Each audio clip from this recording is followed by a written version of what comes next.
үзүүлэнгийн иргэдэг тавцсан.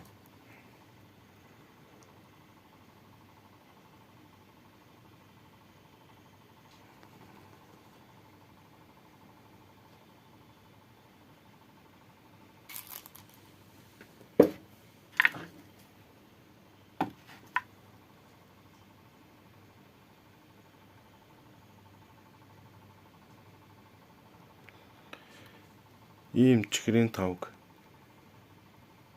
ингэж 4-5 үеийг наач хийсэн.